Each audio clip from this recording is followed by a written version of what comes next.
Eh bien, c'est exactement ça. Je souhaite la bienvenue au pasteur Dreyer et à une Lincoln. Nous sommes à Amsterdam. Ce soir, il y a exactement 21 ans.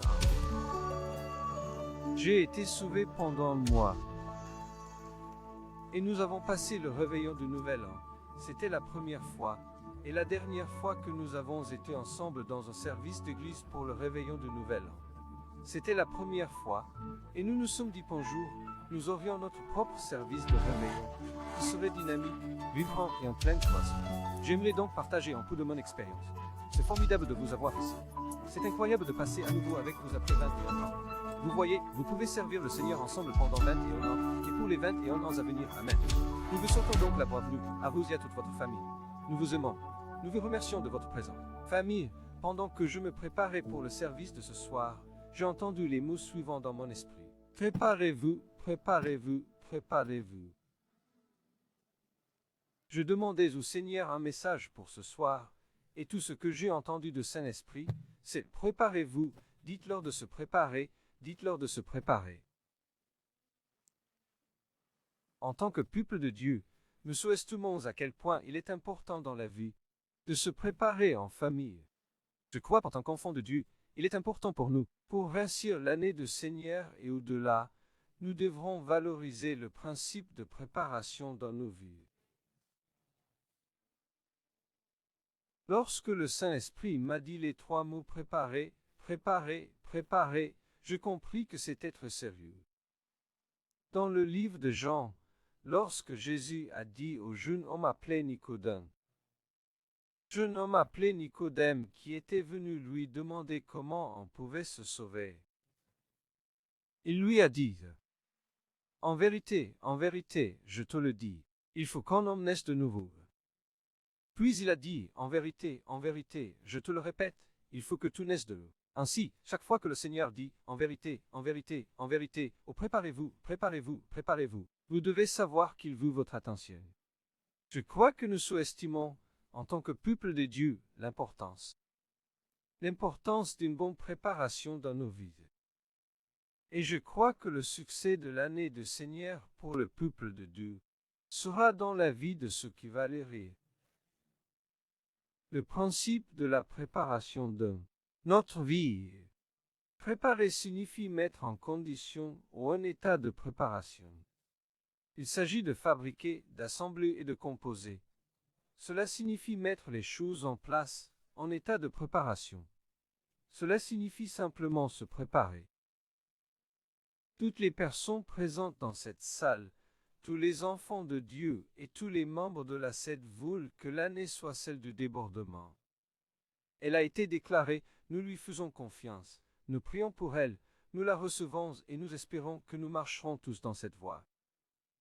Nous voulons donc tous que ce soit une année de débordement, mais très peu d'entre nous y sont préparés. Et très peu d'entre nous se préparent activement au débordement. Il est facile de crier au débordement. Il faut comprendre que Dieu attend de nous que nous nous préparions au débordement. Le trop-plein de l'année du Seigneur ne viendra que pour ceux qui s'y sont préparés. Famille, notre Dieu est le Dieu du débordement. Le trop-plein n'est pas un problème pour Jésus. Il veut faire déborder votre vie d'abondance. Il nous a promis l'abondance en tant qu'enfant de Dieu. Et verset 10 de Jean, une promesse 10 sur 10. Il dit qu'un voleur n'a qu'une chose en tête. Il veut voler, massacrer et détruire. Mais moi, je suis venu vous donner tout en abondance, plus que vous ne l'attendiez. La vie dans sa plénitude jusqu'à ce que vous débordiez. Voici donc une promesse de 10 sur 10 que Jésus nous fait. La vie qu'il vaut pour nous est une vie plus que suffisante, une vie d'abondance, une vie de plénitude jusqu'au débordement.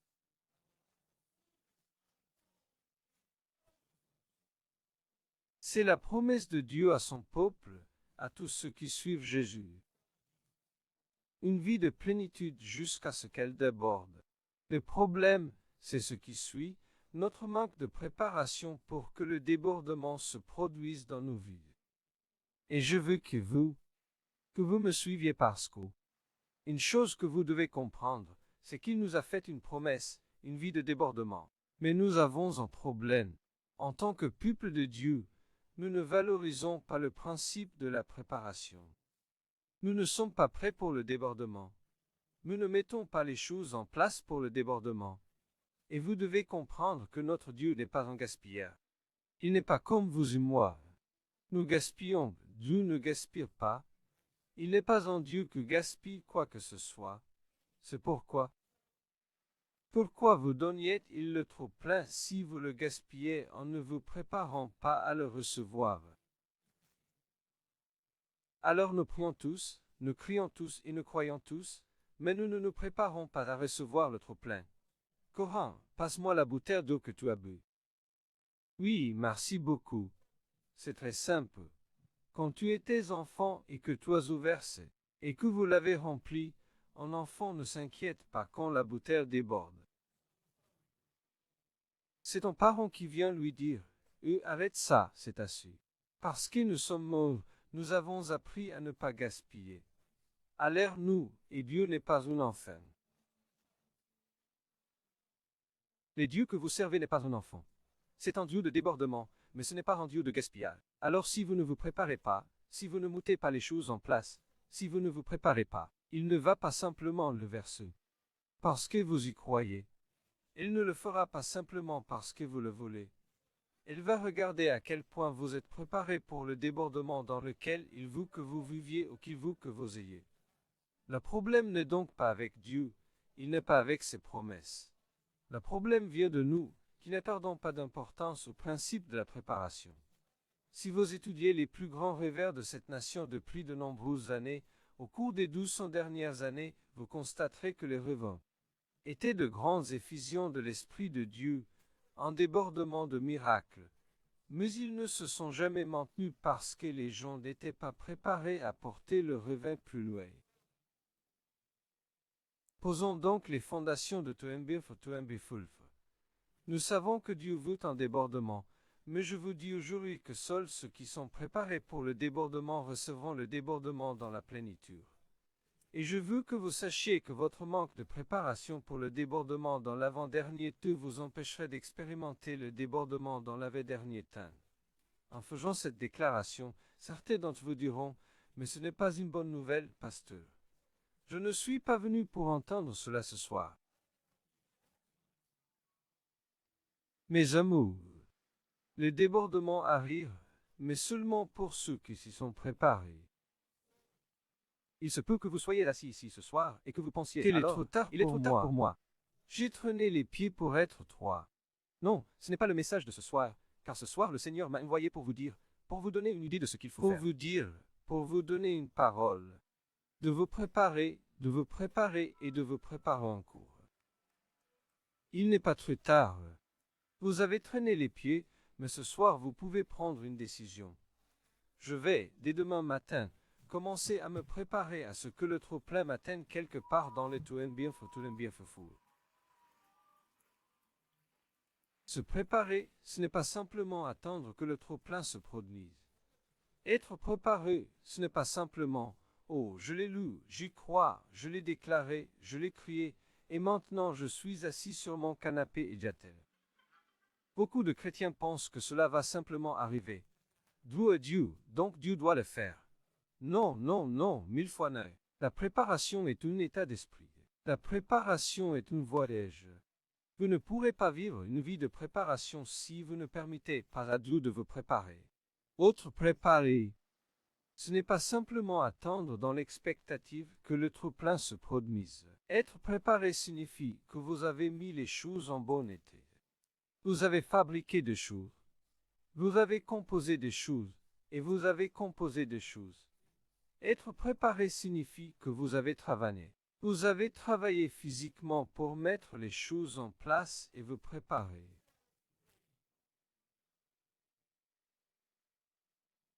Dieu vous prépare son peuple. Pour le débordement, vous ne trouverez pas une seule personne dans la Bible qui n'ait pas traversé des périodes de préparation, qui a vécu dans les débordements. Tous les hommes et toutes les femmes qui ont été utilisés par Dieu dans une large mesure et qui ont débordé dans tous les domaines de leur vie sont des hommes et des femmes qui ont traversé la saison, des années de préparation où Dieu les a préparés. C'est pour que vous devez travailler physiquement, vous devez vous préparer, vous devez fabriquer des choses. Fabriquer signifie fabriquer des biens par le travail manuel, pas en criant, pas en priant, mais en se débarrassant de sa roue et de sa poussière. Et il dit ici, à grande échelle. Pas à petite échelle, à grande échelle. Composer signifie composer de deux ou plusieurs parties, éléments, ingrédients, ayant ou impliquant deux ou plusieurs actions ou fonctions. Je vous ai donc dit que la préparation consiste à fabriquer des choses, à composer des choses, à assembler des choses. Il faut rassembler les choses. Vous devez mettre en place des actions. Ce n'est pas l'affaire d'un seul homme. Notre cellule domestique ne va pas simplement se développer parce qu'une personne est là. C'est possible, mais cela prendra beaucoup plus de temps parce que Dieu peut tout faire tout seul, mais il a choisi de ne pas la faire. Il a choisi de nous impliquer. Et vous, Régis est venu, il a d'abord choisi d'aider les disciples. Êtes-vous avec moi? Il y a donc un composé, un rassemblement d'éléments qui est nécessaire lorsque vous vous préparez. Composer signifie organiser les parties et les éléments. Organiser, il faut être un organisateur. Si vous voulez vivre dans le trop-plein, c'est beaucoup d'organisation. Organiser. Amen. Tout le monde veut une église de 10 000 personnes, mais pouvez-vous organiser 10 000 personnes? Amen. Cela signifie que pendant un certain temps, vous avez mis les choses en bon état quand vous avez un état d'esprit de préparation. Pendant un certain temps, vous avez commencé à mettre les choses en bon état. Vous avez commencé à vérifier si les choses étaient en ordre. Les choses sont-elles saines? Vous fabriquez des choses par le biais de travail manuel et de l'activité physique. Vous vous prépariez également à faire face au débordement. Se préparer signifie que vous avez mis en place actions ensemble et organisé les choses pour le débordement attendu. Je crois vraiment que le réveil n'est pas le problème de Dieu. C'est la disposition du peuple de Dieu à porter le réveil et à le soutenir qui est en cause. À porter le réveil et à le soutenir, c'est le problème. Nous prions pour cela, mais nous ne travaillons pas. Nous n'accordons pas de valeur à la préparation. Et l'un des éléments clés de cette préparation est le disciple. Le disciple. Si je vous dis ce soir, qui d'entre vous veut avoir une grande onction, la plupart d'entre vous lèveront la main. Mais connaissez-vous le poids de l'onction? Connaissez-vous la lourdeur? Les défis, les problèmes que cette onction apporte dans votre vie? Pouvez-vous porter ce flux d'onction sur votre vie? Maintenant, si vous n'êtes pas une personne qui valorise le discipulat et qui valorise les processus par lesquels Dieu vous fait passer pour vous préparer à cela, vous ne l'aurez jamais. Aucun prophète ne pourra poser ses mains sur vous, vous ne l'aurez pas. Parce que cela vous détruira. Et Dieu ne cherche pas à vous détruire. Il veut vous construire. Il veut vous améliorer. C'est pourquoi je voudrais vous parler ce soir de l'importance de la préparation dans votre vie. La préparation dans votre vie. Le principe de se préparer à de plus grandes choses à venir. Se préparer au débordement. Se préparer à ce que les bâtiments soient trop petits pour le peuple de Dieu. Amen. Chaque campus débordera tous les dimanches, passant de 12 à 3 services. Mais il y a beaucoup d'organisation. Il y a beaucoup de travail. Il faut beaucoup planifier. Il faut préparer les gens à devenir des serviteurs de la maison de Dieu. C'est formidable de crier ici ce soir. Oh merci, Seigneur. Mais ensuite nous venons et nous disons, d'accord, nous avons besoin d'arriver dans chaque campus. Nous avons besoin d'avoir 3 services par dimanche. Cela signifie que vous allez servir 3 fois par dimanche. Vous ne verrez pas votre maison le dimanche. Vous serez à l'église de 6 heures de matin à 10 heures de soir. Maintenant vous devriez trier, Cet après-midi, nous avons pris un repas ensemble. Nous avions un ami qui a été avec nous, qui a été sauvé, et nous avons parlé d'avoir, ce que certains d'entre vous ne savent même pas, d'avoir 4 services le dimanche, avec 5 ou 600 volontaires, pour monter, démonter, le service 1, le service 10, je ne me souviens même plus, 10, je crois, 10, 12, 3 et 5. Et certains d'entre vous se plaignent de n'avoir que 12 services le dimanche. Mais c'est ce qu'il faut. C'est ce qu'il faut pour arriver à un certain point, pour avoir des débordements, pour avoir des files d'attente de gens qui viennent à vos services. Il ne suffit pas de prier et de crier Amen, pasteur. Cela vient par un travail dur, un travail physique dur. Permettez-vous à Dieu de vous préparer à ce débordement. L'histoire de la vie d'un homme appelé Joseph dans la Bible est un excellent exemple de préparation ou d'être préparé. Je ne vais pas aller trop loin dans la vie de Joseph, mais c'est un bon exemple de la façon dont les gens se préparent à l'avenir. Mais c'est un excellent exemple de la façon dont Dieu a utilisé Joseph pour sauver son peuple et toute une nation grâce à la préparation de Joseph. Je veux que vous compreniez ce soir que la préparation ne consiste pas seulement à s'engrais, pour préparer et mettre les choses en place. C'est aussi permettre à Dieu de vous préparer pour que vous puissiez mettre les choses en place. Afin que vous puissiez mettre les choses en place pour que le débordement puisse venir dans votre vie. Joseph en est un bon exemple. Je ne pense pas que Joseph ait signé pour cela. Je ne pense pas qu'il y ait consenti de lui-même. Je crois simplement que Dieu a trouvé Joseph, qu'il a choisi comme récipient et qui a montré, à travers la vie de Joseph, comment il l'a fait passer par des étapes et des serments. De préparer Joseph pour le jour où il avait besoin que Joseph se prépare à sauver une nation. C'est ainsi que Dieu a préparé Joseph à se préparer à grande échelle, plus tard dans sa vie, à sauver des millions de personnes. Je crois que je m'adresse à un bâtiment rempli de Joseph ce soir. Je crois que je m'adresse à des personnes qui sont prêtes, qui sont sérieusement à se préparer à ce que Jésus est sur le point de faire dans notre pays et dans le monde. Lisons donc la Genèse 41 et le verset 14. Il est dit, Pharaon envoya appeler Joseph, et on le fit sortir rapidement du cachot. Dites cachot. Souvenez-vous du cachot. Et trouvez l'histoire de Joseph. Et dans le cachot, Pharaon, à ce moment de l'histoire du monde, était le leader mondial. Il était la nation la plus puissante de la planète Terre. Et il a fait un mauvais verbe. Il a rêvé de ce que nous allons lire, et ce qu'il a vu dans son rêve l'a effrayé. Il a essayé de demander à des gens de déterminer le rêve pour lui, mais aucun de ces magiciens ou de ces sorciers, ou de n'importe qui d'autre, de ces galancoulfres, n'a pu le faire. Mais ils ont trouvé Joseph dans le cachot. Et Joseph avait le don d'interpréter les rêves. Et voilà que Pharaon découvre l'existence de ce jeune hébreu capable d'interpréter les rêves. Il l'a fait sortir du cachot en une nuit. Il l'a sorti du cachot. Il se ragea, changea de vêtements et se rendit auprès de Pharaon. Pharaon dit à Joseph, j'ai entendu, j'ai un songe, et il n'y a personne qui puisse l'interpréter. Mais j'ai entendu dire de toi que tu peux comprendre. Un songe pour l'interpréter. Dova, Valet. J'ai entendu parler dans le palais d'un garçon dans un donjon, qui avait une dame. Ce garçon pensait que Dieu l'avait oublié. Mais il a été mentionné.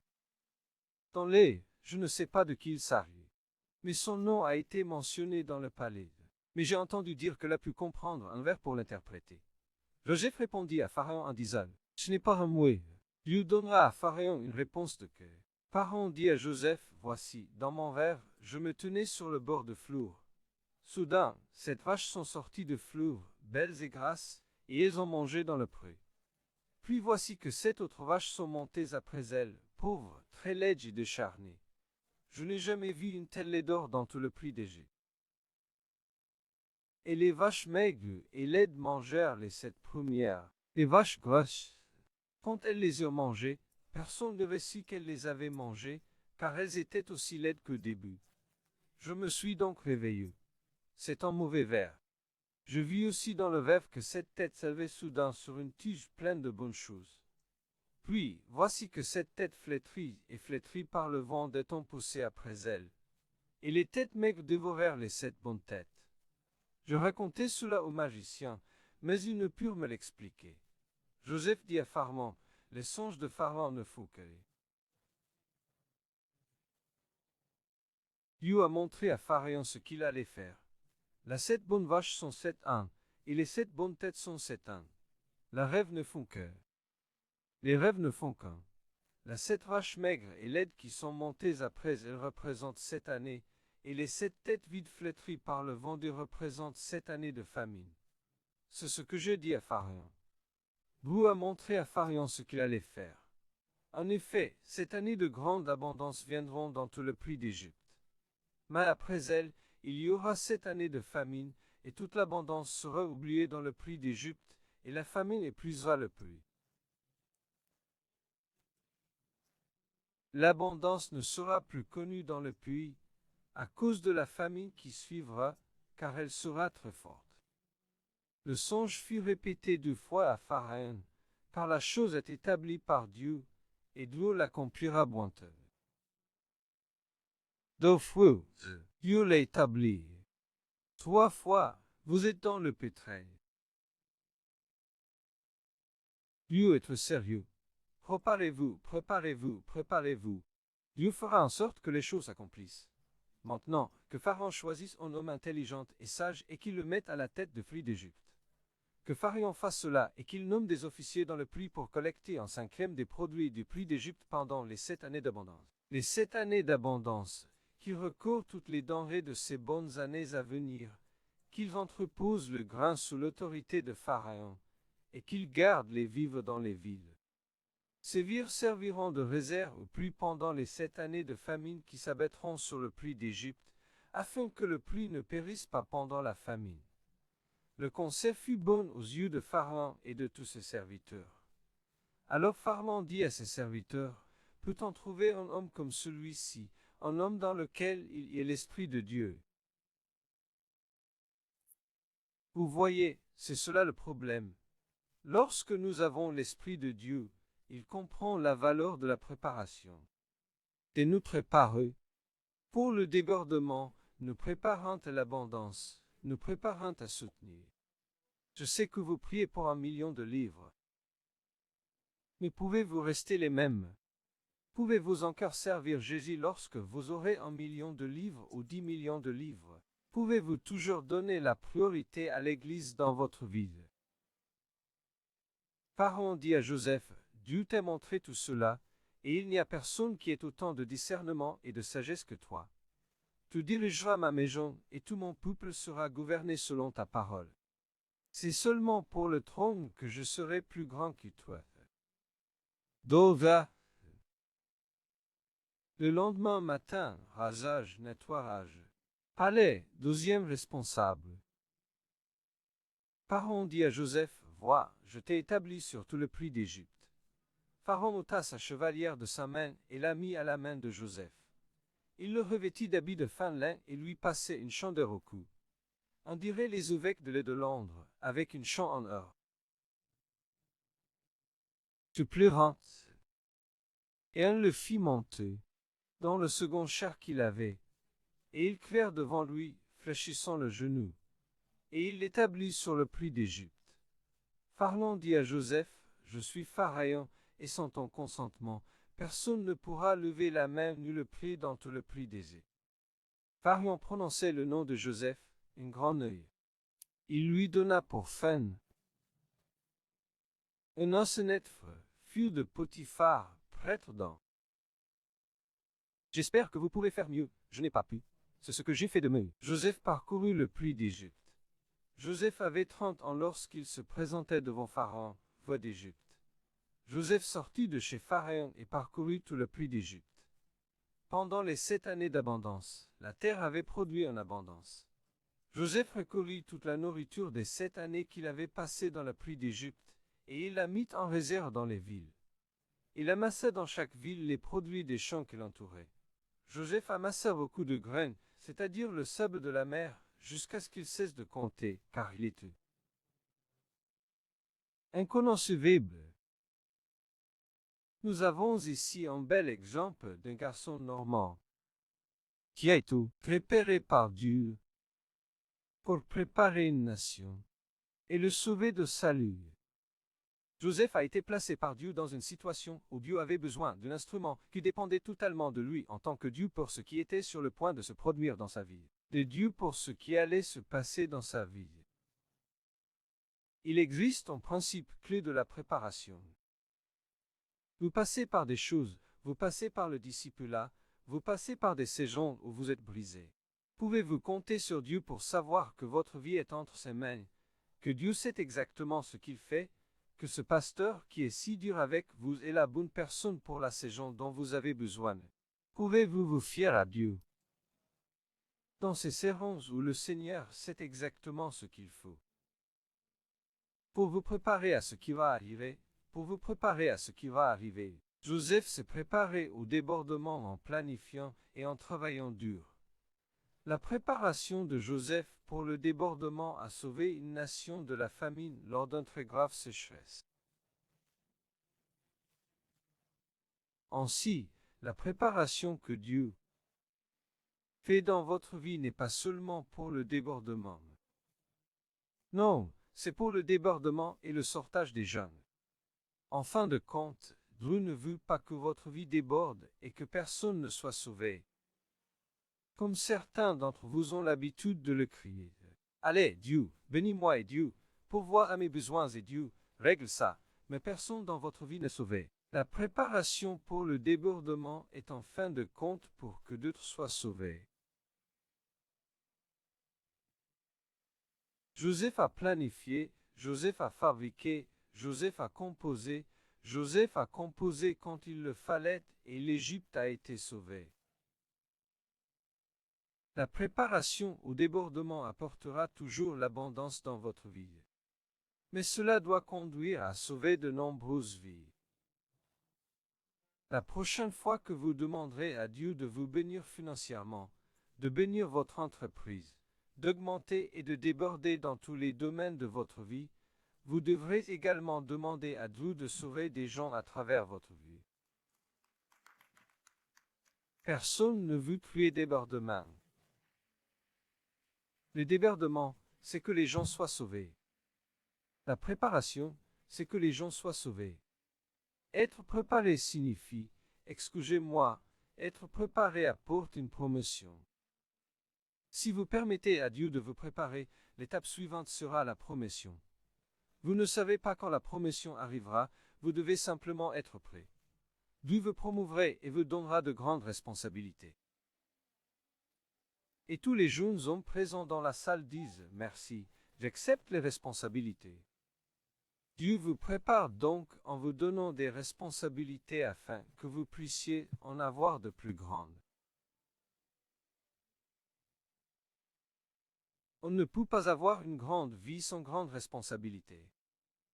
Plus votre vie est grande, plus vos responsabilités sont grandes. Donc, si Dieu vous prépare à la grandeur, il vous prépare à assumer d'énormes responsabilités. Se préparer pour le débordement amènera toujours l'abondance dans votre vie afin que beaucoup puissent être sauvés. Pour vivre une vie de préparation, vous devez permettre à Dieu de vous faire passer par des saisons. Dites-le avec moi, des saisons. Peu des semaines, peu des mois, des années, des saisons, sont préparés par lui-même, comme il a préparé Joseph. Joseph est passé d'une fosse, d'une prison à un palais. Il file des ans. Il est passé d'une tente à une fosse, à la prison, au cachot, au palais. Il s'est retrouvé dans la fosse sans que ce soit sa faute. Il s'est retrouvé dans la prison sans que ce soit sa faute. Et soudain, Parce qu'il a fait confiance à Dieu, parce qu'il a permis à Dieu de le préparer, il était prêt pour le palais lorsque Dieu l'a fait sortir de ce cachet.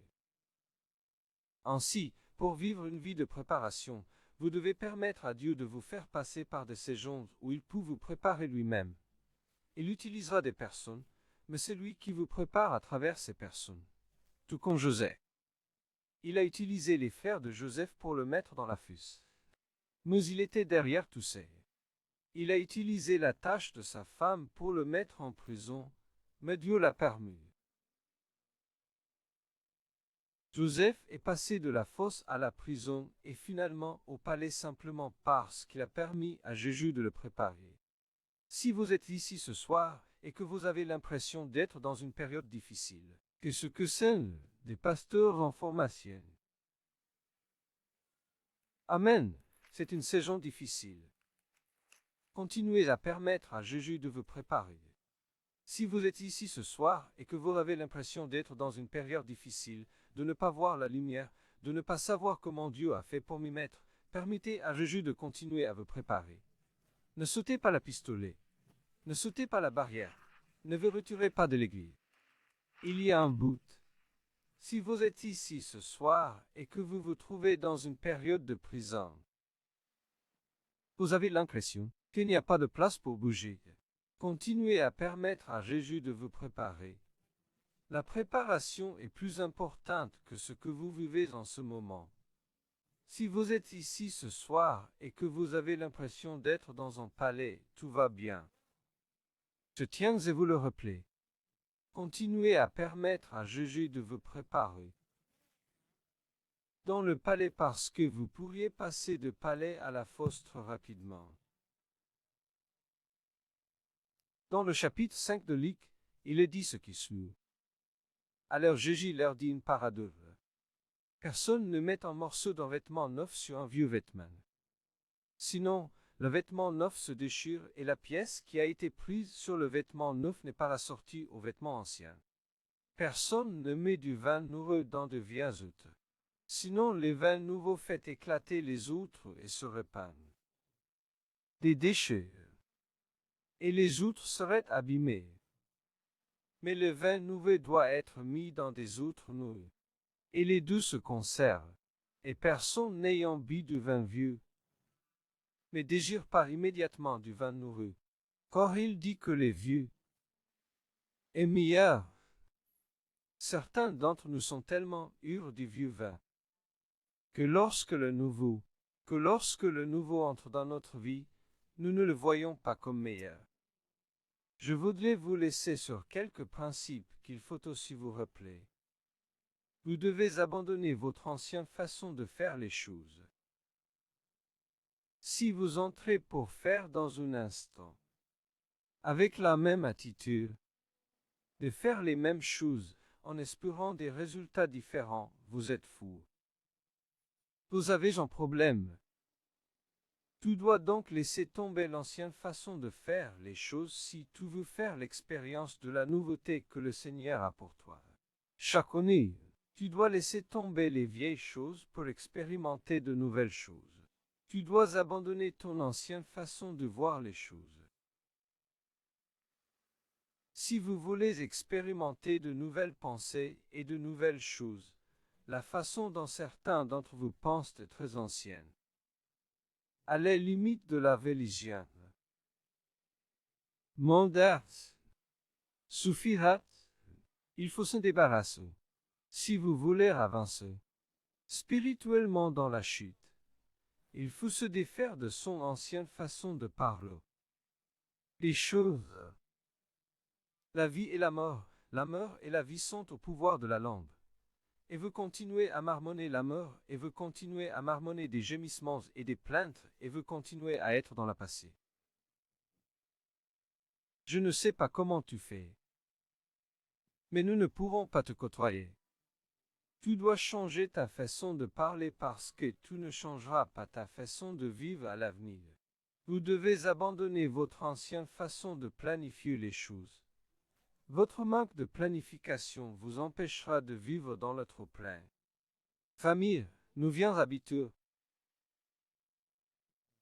Nous entamons Jésus. Donc vos viens habiteurs vous ont amenés ici ce soir. Peu aiment savent. Aimez-vous votre vie? Volez-vous pris?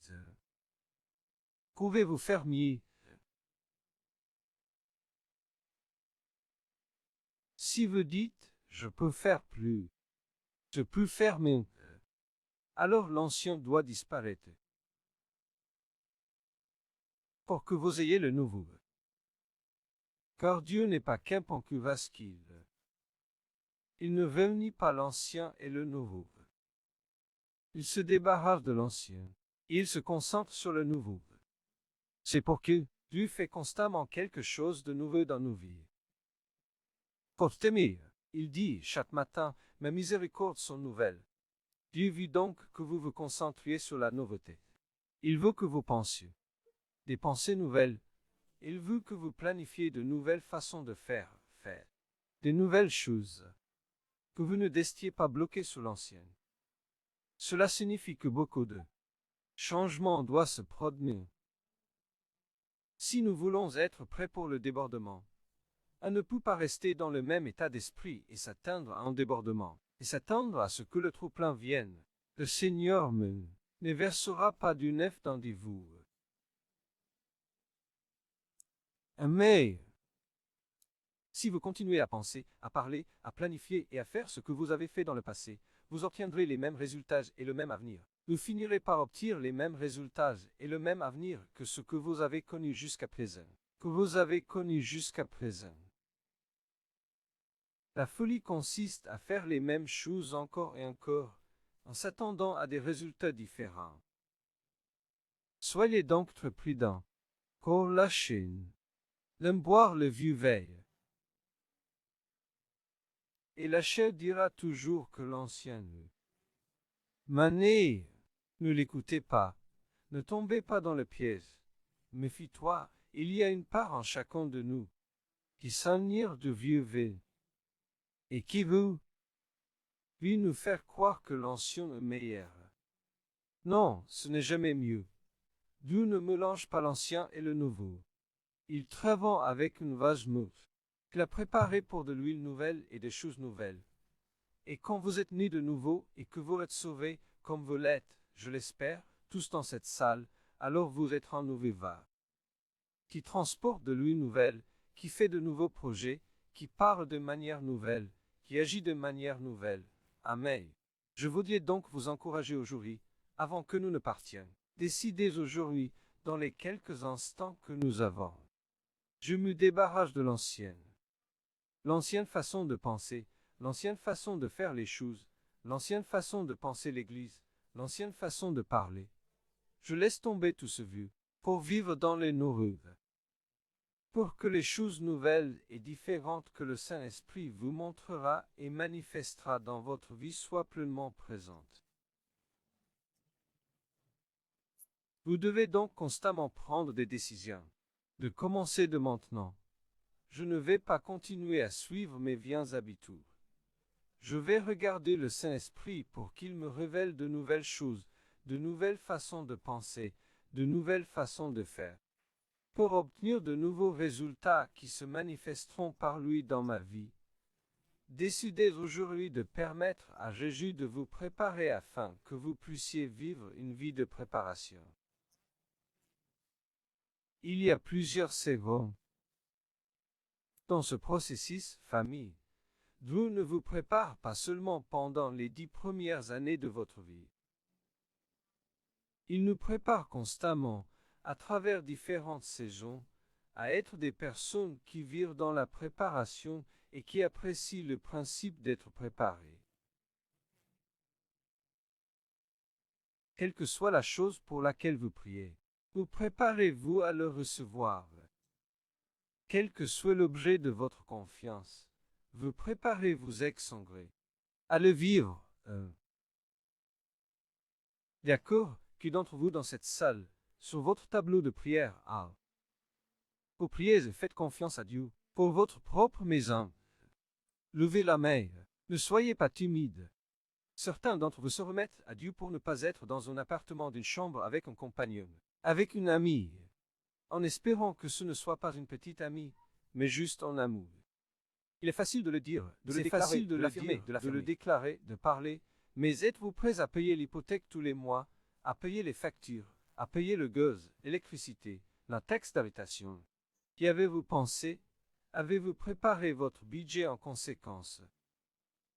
Voilà le genre de choses que le Seigneur veut, de petites choses auxquelles le Seigneur veut que nous pensions, qu'il nous y prépare, pour qu'il puisse les apporter dans nos vies et qu'il ne nous détruise pas, ou qui n'apporte pas un tel fardeau sur nous que nous le perdions. Laissez Jésus vous préparer. Restez dans l'Église. Cessez d'y être offensé. Cessez d'être comme un enfant gâté.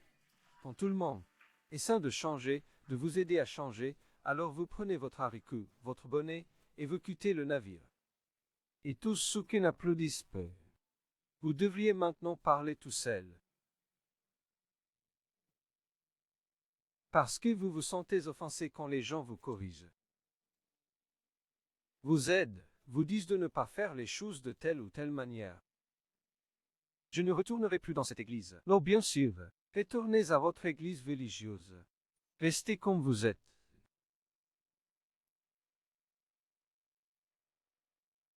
Dieu utilise des gens pour vous préparer à votre destinée, à votre débordement.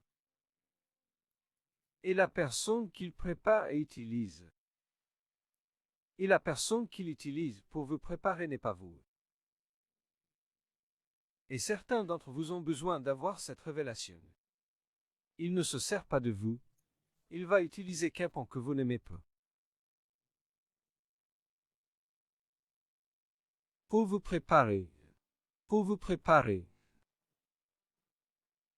Et si vous ne le permettez pas, vous êtes comme Joseph qui veut sortir de la fosse. Ouvrir les portes de la prison. Au lieu de vous soumettre à la saison et d'y être le meilleur dans la saison. Si vous donnez votre vie à Jésus, votre vie est finie. Tu n'as plus de vie, tu es mort à ta vie. Tu as maintenant une nouvelle vie sous un nouveau maître. Il ne te laissera pas comme il t'a trouvé. L'Esprit de Dieu est un esprit de préparation. Il apprécie la préparation. Il ne va pas gaspiller son onction, si vous n'êtes pas préparé dans votre caractère. À la recevoir, à opérer en elle. Et si vous ne connaissez pas Jésus ici ce soir, alors que nous sommes assis ici, comme votre Seigneur et Sauveur, alors décidez ce soir de permettre à Jésus de faire de vous un nouveau vise. Un vase qu'il pourra utiliser pour sa gloire. Dans ce monde. Il y a quelques années, je n'avais jamais imaginé venir à un service comme celui-ci. Ce que le Seigneur pouvait faire. À travers quelqu'un qui était juste préparé. Et désireux qu'il les prépare pour l'avenir. Je n'aurais pu que rêver. Je pourrais me souvenir d'avoir été assis dans cette église il y a des années, je ne l'ai jamais dit à personne, et d'avoir pensé qu'un jour, j'aurais moi aussi en service d'église. J'aurais aussi en service religieux, comme celle-ci, et les gens pourront entrer dans la nouvelle année. Je viens également de dire que ce ne sera pas aussi religieux, mais ce sera beaucoup plus dynamique et vibrant. Je n'étais convaincu. Et que ce soit des années plus tard.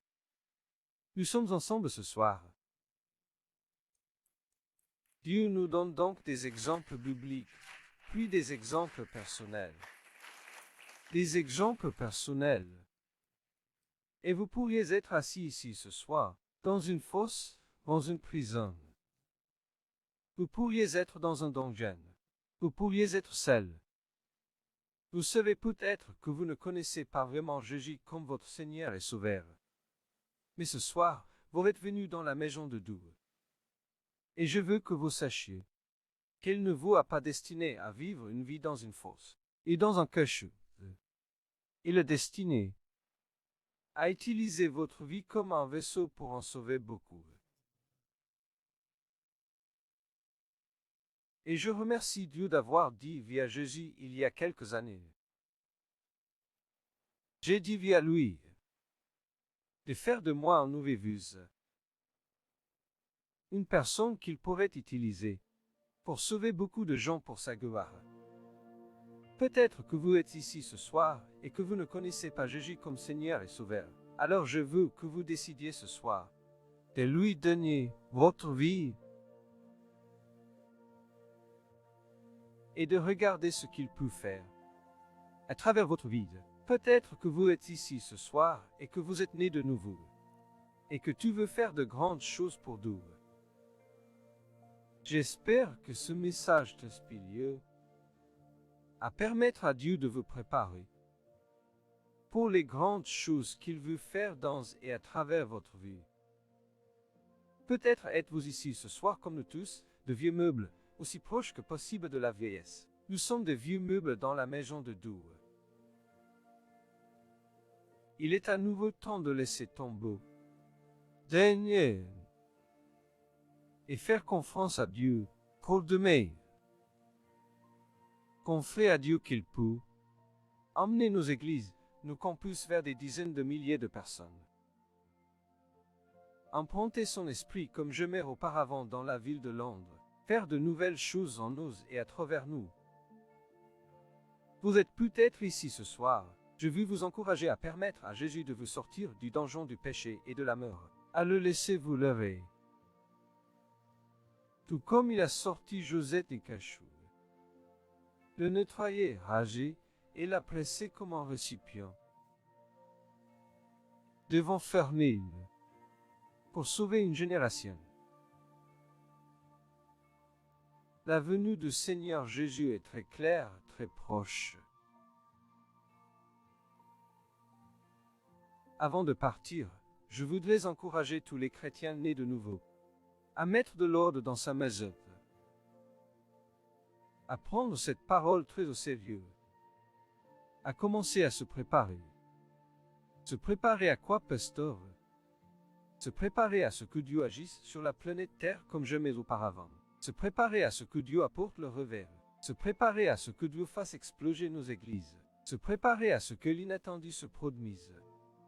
Se préparer à ce que le chaos survienne à tout moment. Être préparé, tout simplement. Être prêt. Mettre les choses en ordre. Et prendre la décision ce soir que je laisse tomber l'ancien. L'ancien n'est pas meilleur que ce que Dieu a. Le nouveau est toujours meilleur. Lui fait toujours de nouvelles choses. Il promet toujours de nouvelles choses.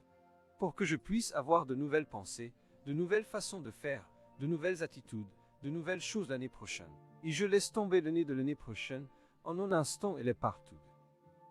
Et la seule personne qui peut la ramener, c'est vous, dans votre esprit. Et ce ne va pas t'aider pour l'année prochaine. Vous avez un nouveau départ, un nouveau commencement, dans un moment à partir de maintenant.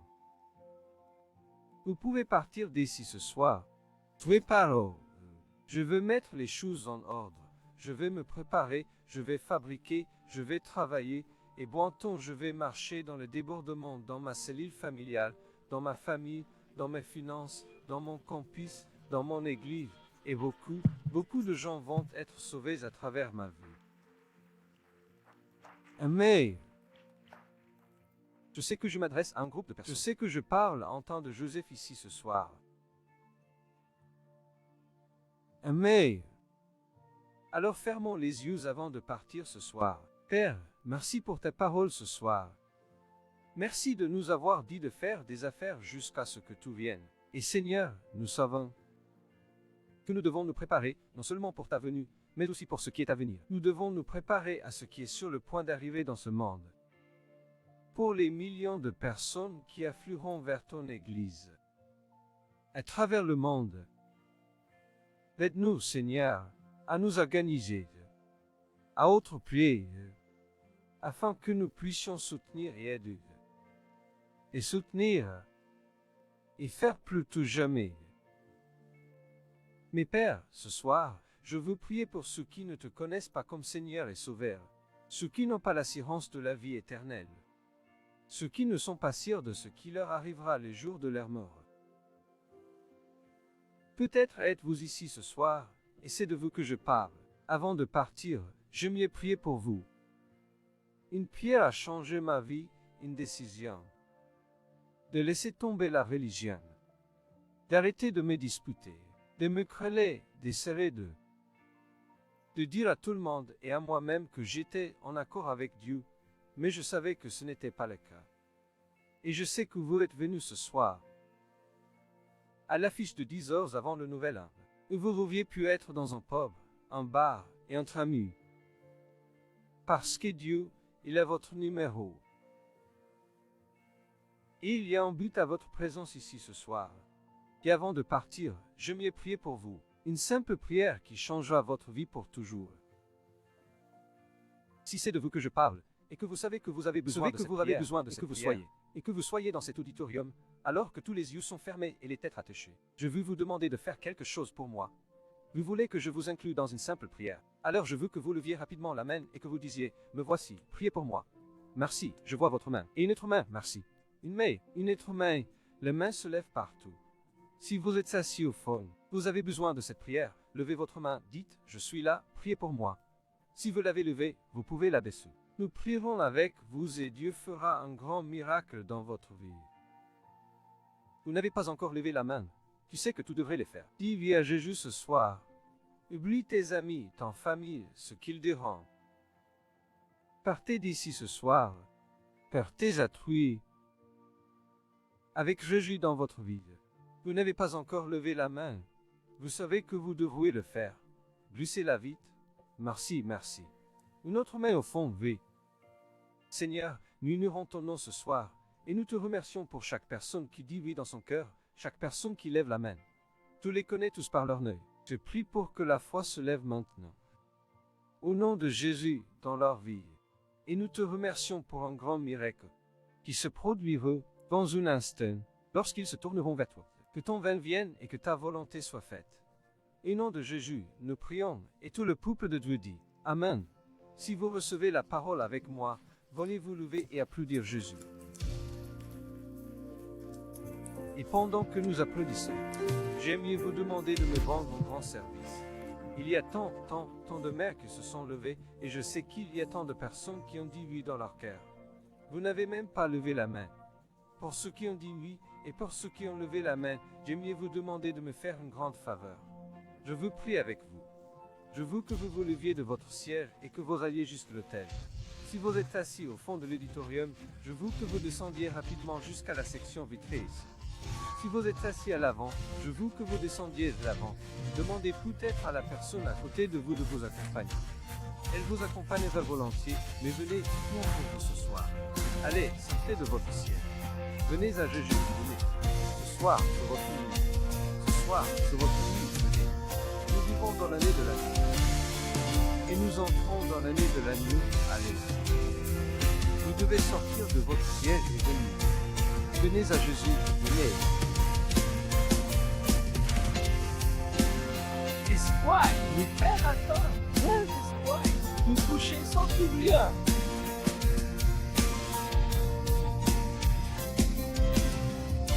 Et il y a de la place pour lui de la croix à saleté. La saleté, tellement qu'il n'y a pas de motivation. Car il est d'arriver, qu'on péché, il a dit qu'on péché, le chemin. Appelle son nom, son précieux nom, et tout le monde va rentrer à nous.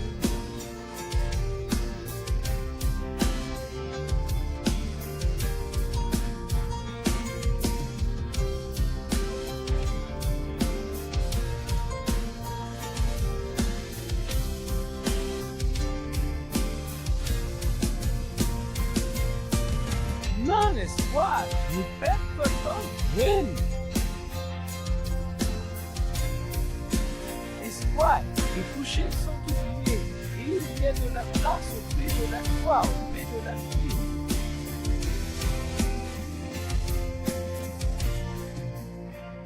Amen. Nous allons prier dans un moment. Mais je sais le Seigneur me parle. Il y a certains d'entre vous qui se sont éloignés. Certains d'entre vous ont abandonné le service du Seigneur. Et le Seigneur vous parle. Je veux prier pour vous aussi. Vous savez, ne restez pas là à souffrir en silence. Ne restez pas sur votre siège. Il n'y a pas de gêne. Écoutez, si vous êtes rétrograde, si vous avez fait une erreur, si vous voulez revenir au Seigneur, c'est le moment. Je vais demander à tout le monde d'applaudir encore une fois, mais je veux que vous veniez. Il n'y a pas de condamnation. Il vous suffit de faire un pas dans la foi et de descendre. Dieu veut vous purifier, il va vous raser, il va vous parfumer et il va vous remettre en ordre. Amen. Alors ne restez pas sous votre siège. Ne restez pas là. Si vous devez venir, venez.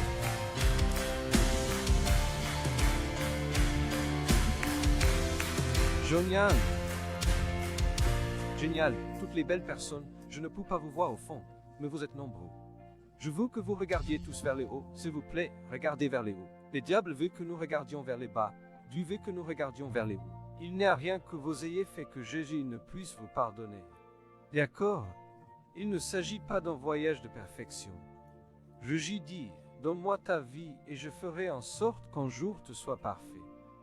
Il marche donc avec nous. Ce soir, votre vie va changer parce que vous allez vous abandonner à lui. Et puis vous allez continuer à faire des erreurs. Mais Dieu va t'aider à le faire de moins en moins, et tout deviendra de plus en plus fort. Je veux donc que vous sachiez que Jésus vous aime. Que nous vous aimons, même si nous ne vous connaissons pas. Mais il vous aime encore plus. Et vous ne vous soumettez pas ou ne nous donnez pas votre vie. Je suis juste le facilitateur. Et je sais que le pouvoir de ce moment. Je veux donc que chacun d'entre vous, ici au premier rang, mette la main sur son corps, que vous fermiez les yeux. Et je veux que vous priez cette prière pendant que je vous guide en la proclamant à haute voix. Je veux dire par là que vous devez vous entendre prier. Vous devez la proclamer avec foi dans votre cœur. Et je vous promets que Jésus vous sauvera. Il vous purifiera. Il vous sortira de Donguin. Il veut vous mettre dans son palais. Alors prions ensemble. Dites Père Céleste, merci pour ce soir qui a parlé à mon cœur. J'ai entendu ta voix. J'ai fait des erreurs. Je te plaît, pardonne-moi.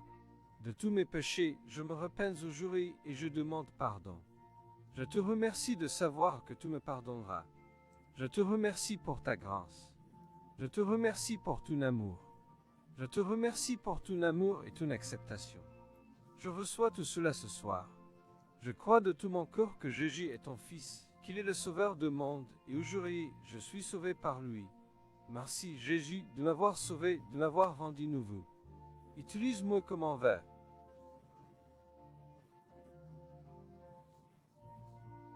Dans ton monde pour ta gloire, et Père, remplis-moi de Saint-Esprit.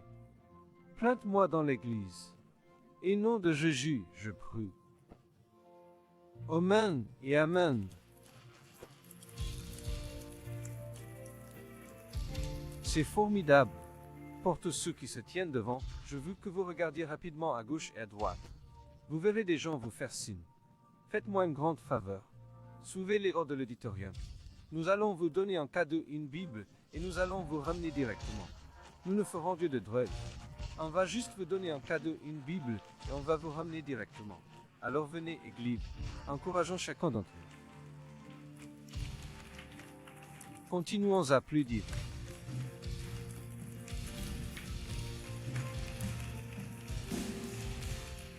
Merci beaucoup.